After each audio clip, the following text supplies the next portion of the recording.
All right, good morning, tribe, and welcome to the Donut Shop at the beginning of the world.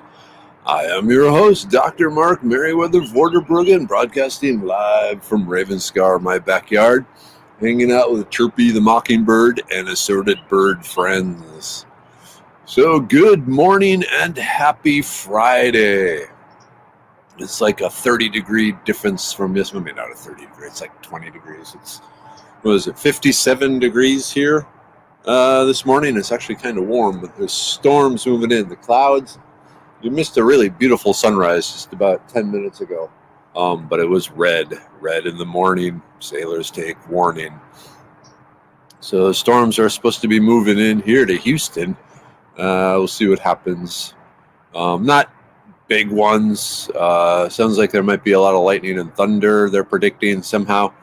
But the overall rain totals will only be around an inch. Hey, good morning, Charles. Happy Friday. Yes, we have made it. And other Charles, good morning. Hey, Darlene. It is warm here in Houston today. Good morning, Henry. Henry says good morning to the tribe. Man, I love what you're doing with your Chuck, Henry. Absolutely love it. Someday. Hey, Roxana. So you got warm, humid, windy, and storms on the way here too. Yep. Hey, Kimberlyn. Oh, you got rain last night. Oop. You got rain last night? That's cool. Good morning, Kimberly Brown. Are you new? If so, welcome. If not, I apologize. I'm much better with plants than people. Hey, Nicole. Good morning. Good coffee morning. And Chirpy is chirping away. I think Chirpy is getting ready. Oh, hey, Kiri. Got to go out and feed the critters. Hopefully it's not as cold today as it has been. We'll see. Up by you, it might be a little chilly, but still. Like I said, here it's 57. It's pretty warm for December. Yep. Yeah, Henry. So Henry has a Tacoma, Toyota Tacoma, and he's been, adventure vehicling it. And there's a manufacturer called the Ragu. Is that Ragu? Something like that. They make all sorts of aftermarket attachment points. So you bolt it onto your Tacoma or your 4Runner, and then you can bolt things onto that. And they got some awesome CB and ham radio adapter thingies that I've been drooling over. I really want. Hey, good morning, Alan. And I have the list, Alan. So we can talk about that. Hey, Darlene. Can't tell you how much I appreciate the tribe and you in the morning. Good start of the day. Cool. The tribe is what gets me going, too.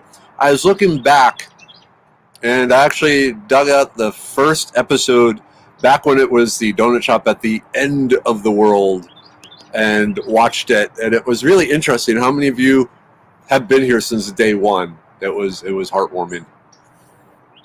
Hey, good morning, Mark. Oop, where are you? There we go. Okay, gotten up early. Hopefully it's because you wanted to, not because you just woke up and couldn't get back to sleep. I admit this morning I hit the snooze alarm and got myself an extra 7 because you saw me yesterday. I was dead. Man, going through Merriweather's world, you don't know how hard I was clinging to life there. Hey, Tina, yes, a balmy 54 here. It's like, tropical.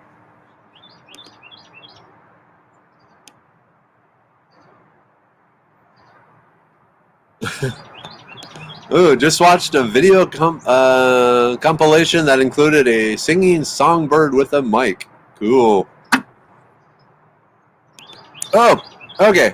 Yeah, so BJ. Good morning. Can you tell the difference between Tremendous lacticinia and Tremendous versicolor? Okay, size is the best thing to go with here, BJ. So the true turkey tail, Traumatis versicolor, it's going to be thin. So, you know, the mushroom itself might be fairly big, you know, bigger than like a 50-cent piece, but it's still going to be very thin, about the thickness, maybe just a little bit thicker than the cardboard of a box of cereal or a box of graham crackers, if you're me. Whereas the Traumatis lactanea is going to be much thicker. It's going to be like as thick as my pinky, and down towards the base, it can be up to an inch in size. So thickness. The lactanea are very thick, you know, like a traditional shelf mushroom, like the big bracket mushrooms you see on the sides of dead trees. Also, the lactanea, it will have the bands, but they'll all be more or less just off-white. It's not going to have the big color spread of the Traumatis versicolor. So those are the two main ways. Thickness and color. Whoops.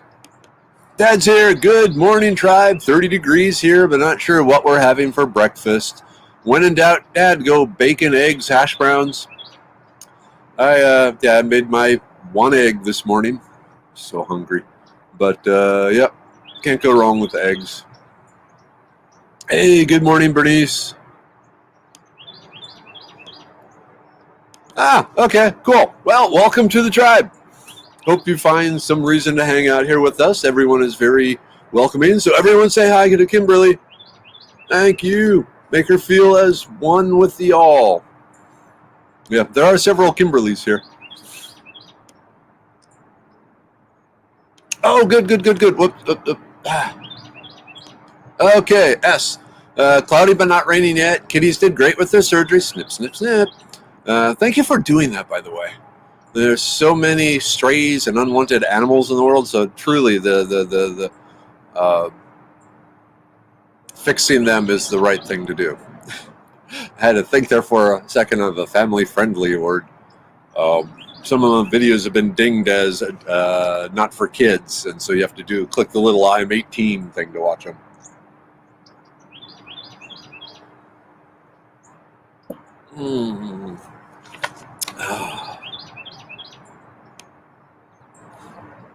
Hey, good morning, Tammy. Good morning, Constance.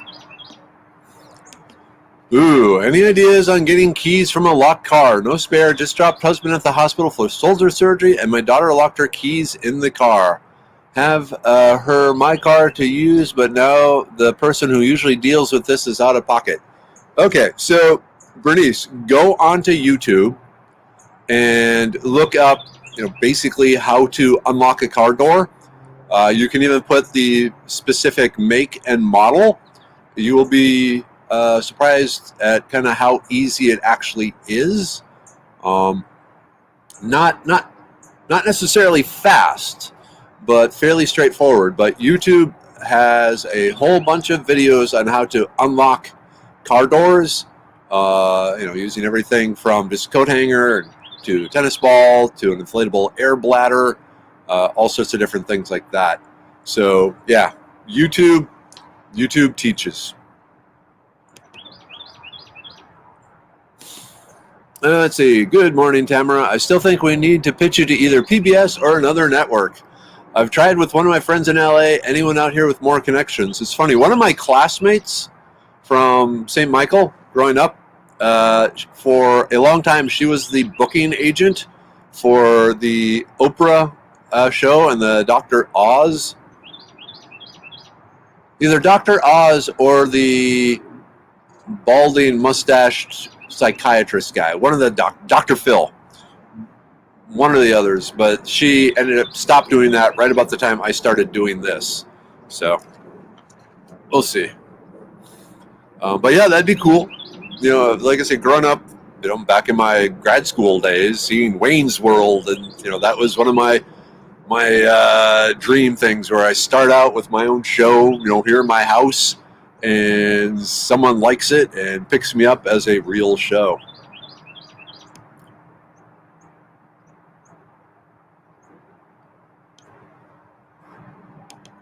Okay, yeah, so the dandelion really doesn't have a poison mimic. If you go to sow thistle, darling, that's where you will find the poison mimic, the ground cell, because it's really not.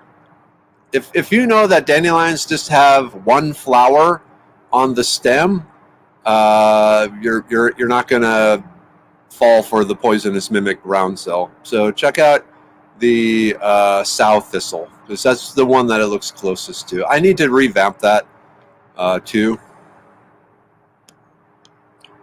Ooh. Getting dark. When I checked, I didn't think the rain was supposed to start until like 10. Oh, 36 in central Alabama. I didn't realize Alabama got that cold.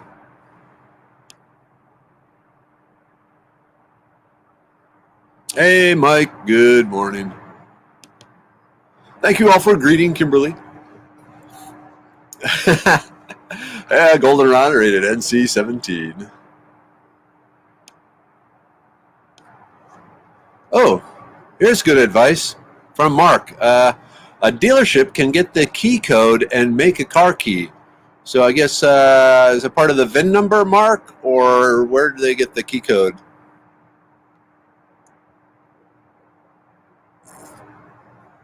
Dad, didn't you do that once? Jim, Dad, my dad.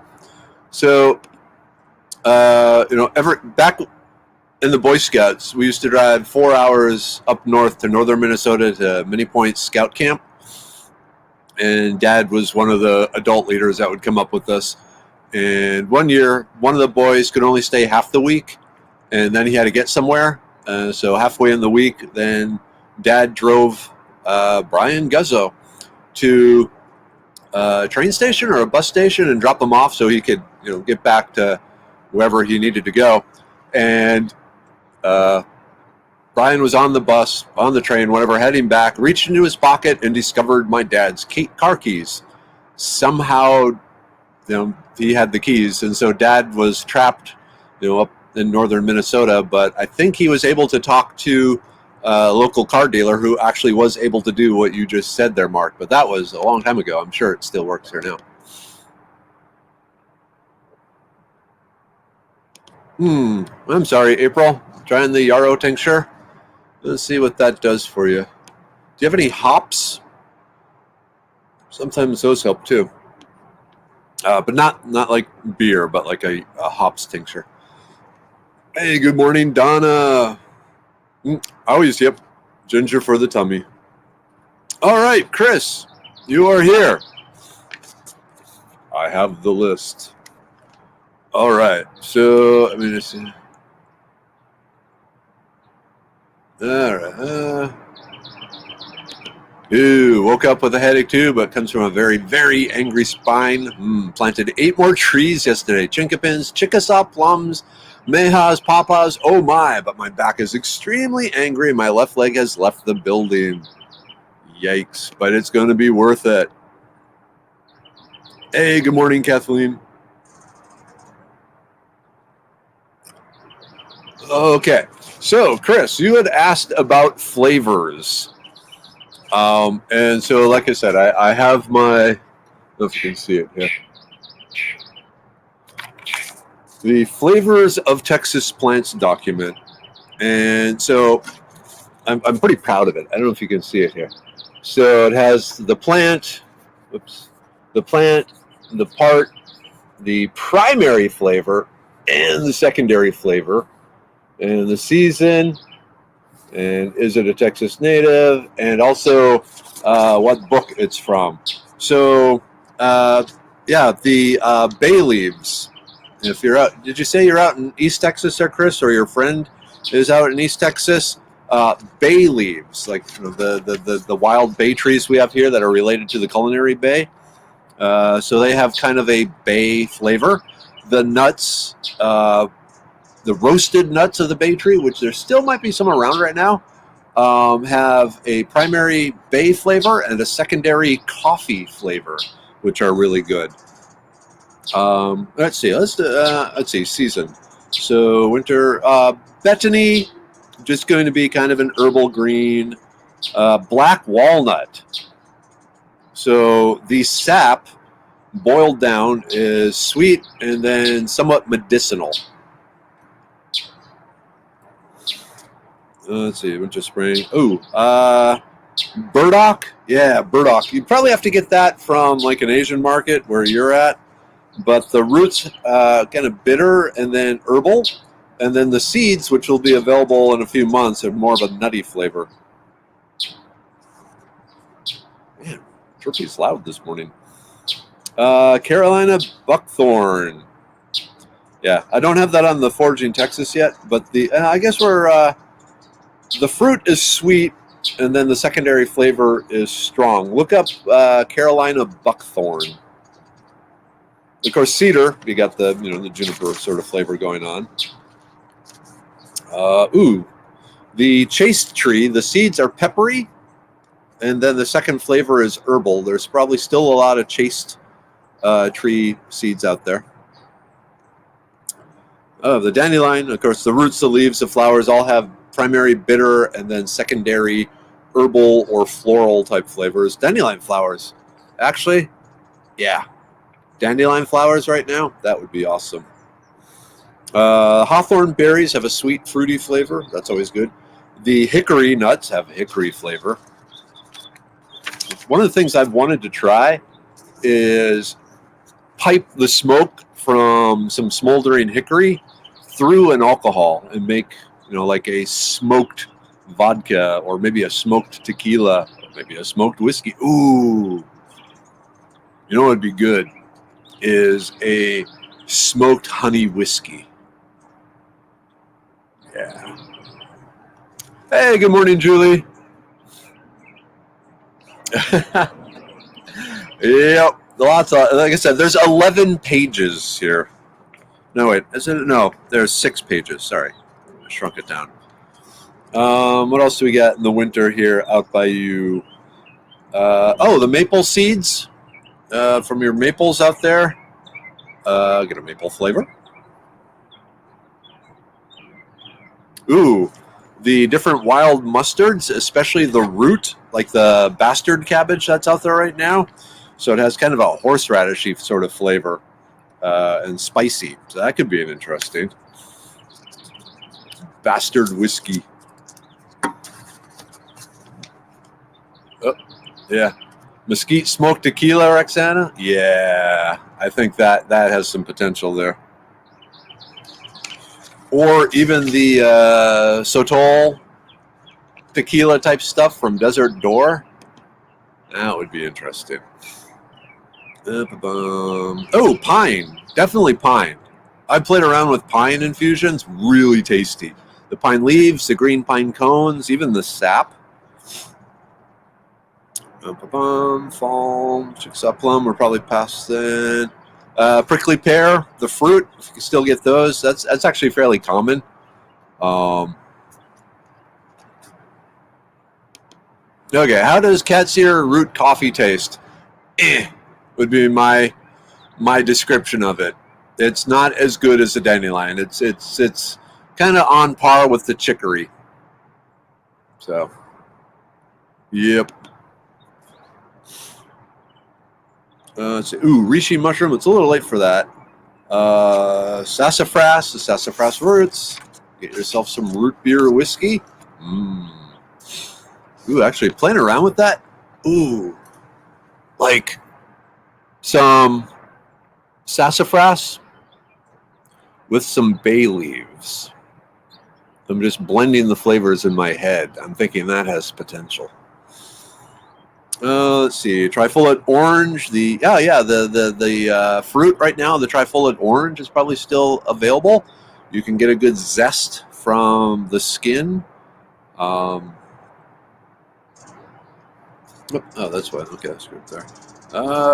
Ooh, wild carrot, especially the wild carrot seeds. So if you're driving around out there, finding the wild carrot, make sure it's a wild carrot. The seeds have a nice peppery. If you're used to celery seeds, kind of that sort of flavor. Hey, Bonnie. You're back. Yay, there was much rejoicing. The prodigal Bonnie has returned. Yeah, Facebook was really, really, really weird yesterday. Oh, Yarrow. Yarrow could be interesting. Oh, the White Avens. I don't have that on the website yet, but White Avens, Genum Cannabis. The roots have the bitter flavor with hints of chocolate. So that could be cool. Oh, and the waxleaf myrtle for the oregano. Actually, maybe the sassafras and just a little bit of wax myrtle could be good. But yeah. So anyway, if he wants to reach out to me and talk, I'm available. You know me. Open to the world.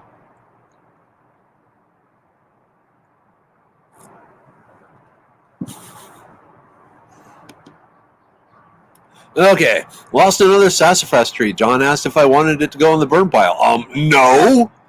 I'm going to use it when I smoke my jerky. Ooh, that sounds good.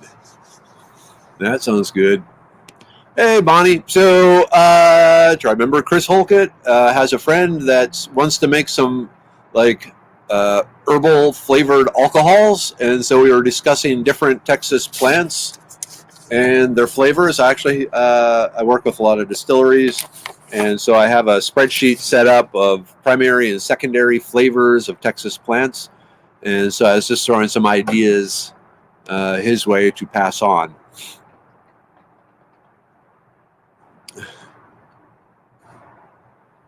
All right, let's see. Did I miss anything? Oops.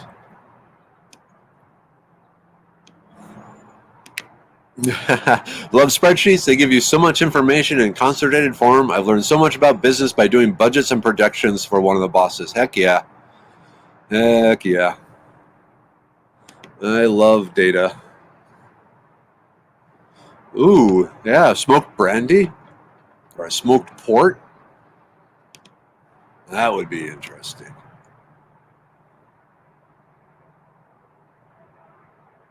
All right. Hey, why not? I had the information. It was easy.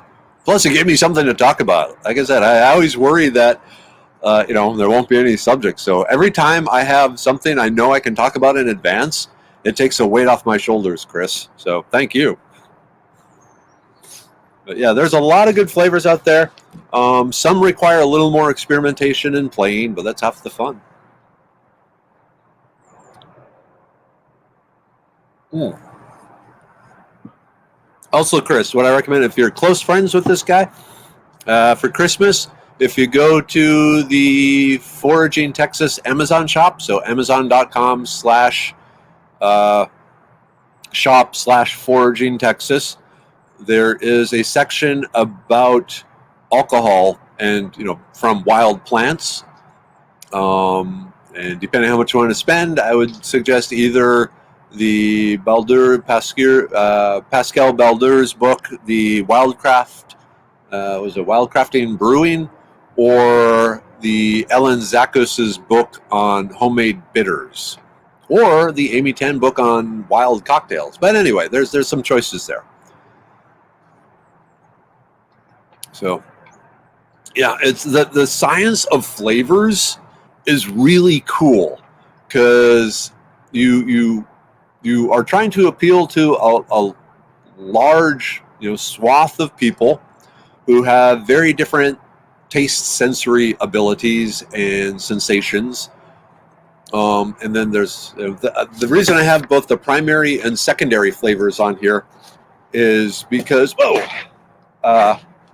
both come into play, and especially with alcohols, and you want the flavors, and person might swish around their mouth.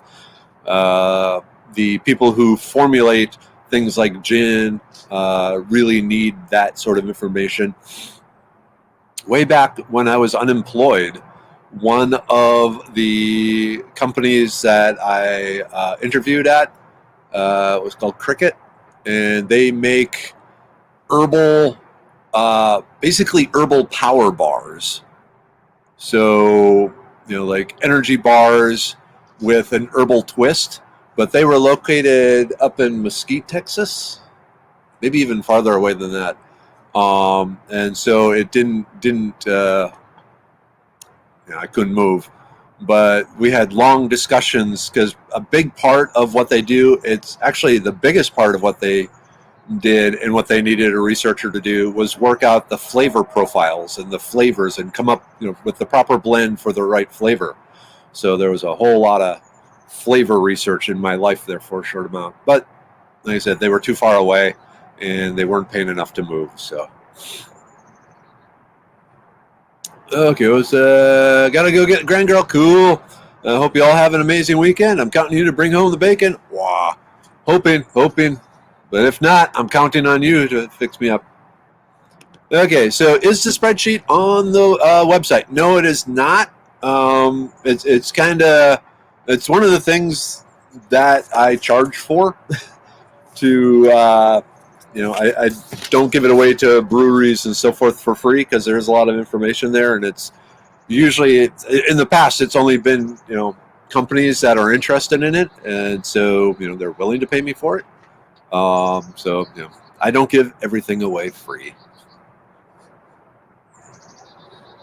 Oh, yeah. So Dad, yesterday he mentioned that he, in his 40, 50, 60, some huge number of years hunting, I think he said he's only gotten one banded goose, but looking up the info on the band, that particular goose was 19 years old. So that was pretty interesting. And then the organization, the Capable Partners that he belongs to across the group, again, it's just like maybe 3 bands. So yeah, for whatever reason, I wonder if they're north of where a lot of the birds get banded. Well, I don't know. But yeah, he's only gotten one. Hey, good morning, Kelly. All right, it is 7:50 already. Wow, time for the group take. So, Kimberly, new Kimberly, my day job, I am the formulator and medicine man for Medicine Man Plant Co. And so we have a number of different herbal supplements for daily life. So I think ancestral plants for modern issues with scientific backing, because I am a PhD chemist, master's in medicinal chemistry, PhD in physical organic chemistry. So I need science to prove to me something actually works. And even though there's thousands of years of experimental data with the herbal plants, I still need the science. And so my formulations of herbal plant combinations are scientifically backed. So okay, so we'll start out with the immune pill. Support, maintain, prepare, fight. Have the elderberry, have the echinacea, have the cordyceps. Oop, ow, I'm almost empty. A little bit of vitamin C. So to help maintain and support both your innate and your active immune systems.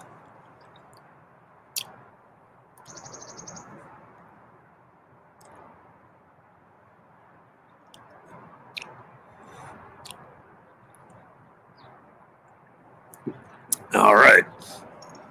Another really important one, the liver pill with burdock root and milk thistle. So to help maintain and support your liver. Because the liver is, outside your brain and your heart. Obviously you can't live without your brain, though there's probably a politics joke in there somewhere. And your heart, the liver is basically what cleanses your body, gets rid of the toxins and all that. So it's important to keep it acting and working, functioning in full power. So the liver pill.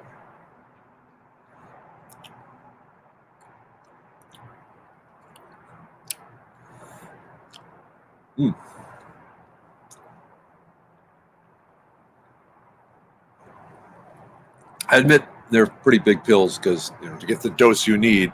So the other thing, the doses in the pills are also based on science. Basically, what science says for the average person, 170 pound, how much of the plant material they need to take. All right, the brain pill. Memory, focus, mental clarity, attention. So this has the lion's mane mushroom, the sage, and the ginkgo leaf. It smells divine. Every morning they all have to watch me stick my big old nose in this bottle and just snort up a big smell of the smell. Because I love the smell of this stuff.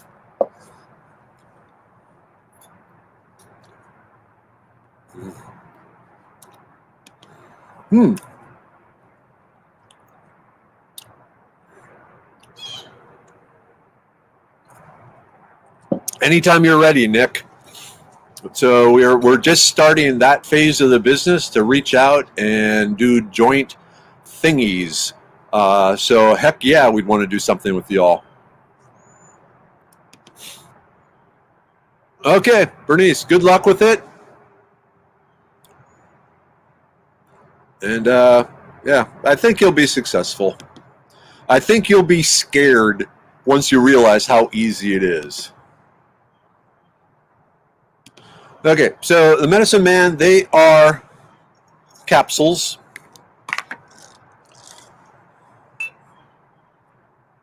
Hold it up here. So they are cellulose capsules, non-gelatin, and then with the freeze-dried powdered plants in them, plants and mushrooms. And then in the case of the brain pill, the lion's mane mushroom, it's actually a hot water extraction of the glycosides, glycosaccharides, the particular compounds that have the neuron connecting compounds in it. So rather than have the freeze-dried mushroom, if you do that, you're going to get, mushroom, you're going to get a lot of stuff that isn't as important, and you'd be taking like 8 or 9 pills. So by doing a hot water extract, because traditionally for the brain, the lion's mane was drank as a tea. So basically the tea is made and then it's freeze-dried, so just for the solids in it. And one of the nice things about that is then we can accurately measure how much of the glycosaccharides are in there and keep it consistent from pill to pill.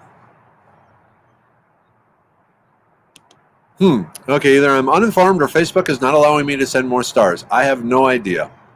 Facebook, like the last week, Facebook has been doing all sorts of weird stuff. So I don't know. If I get some time, I don't know when I'm going to get some time, I can try and look into it, Bonnie, and see what's going on.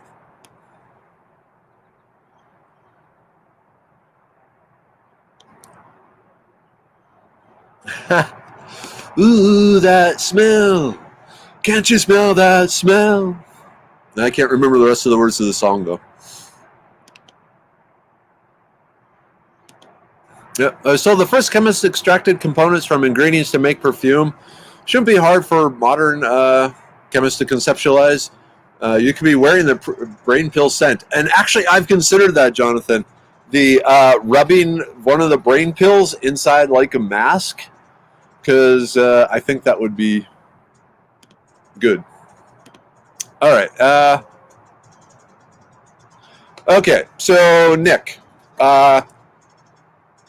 long discussion there. So the dual extraction, especially like turkey tail, so the glycosaccharides are water soluble, and that's what makes up a lot of the membrane material of the mushrooms. But the glycosaccharides have a lot of the medicinal compounds, but then, like everything else, some of the mushrooms have others, and they do the dual extraction. Off the top of my head, I don't know what the water layer is, or sorry, what the alcohol layer specifically is extracting.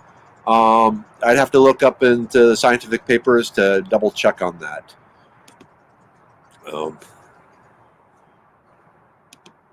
Yes, Kiri, with herbs, do you have to worry about herbs interacting like pharmaceutical companies do? And what about folks who are small or sensitive to dosage?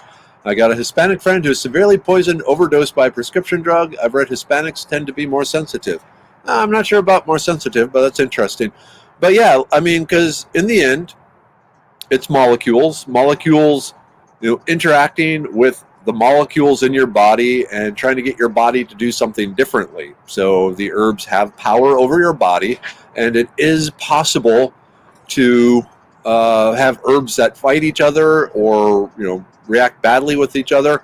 One of the things what I'm doing when I'm formulating these is I spend a lot of time looking up the known interactions, both with prescription medicine and with other herbs, and seek out those that will still have the power, but won't interact with things as much. And in a few cases, there is a warning about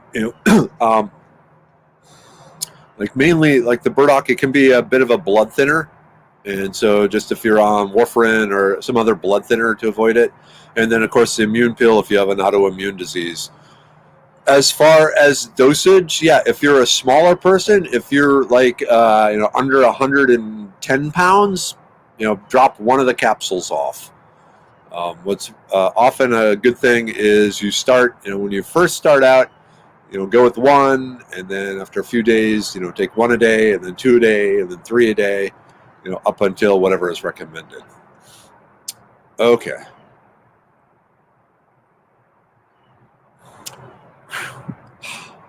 I need coffee. It's 7:59. I said today I'm shooting more Medicine Man videos. Oh, have you gone and looked? So when we're done here, spend another 3 minutes, scroll down the Facebook feed, the Foraging Texas Facebook feed, and check out the Medicine Man story video. It's pretty awesome. So this is the kind of me in a nutshell documentary 3-minute type thing. So all right, it is 8 a.m. It's Friday. We just need to get it through 8-10 hours here today, and then we are free. So Mom, Dad, love you. Hopefully you found out something good for breakfast. Rest of the tribe, love you. I hope you all have great breakfasts too, and coffee, and hopefully a donut. And hang in there. Enjoy the weekend. New Kimberly, great to see you. Hopefully you return. And everyone else, hey, good morning, Carmen. Have a great time. So see you Monday. Love you all. Bye-bye.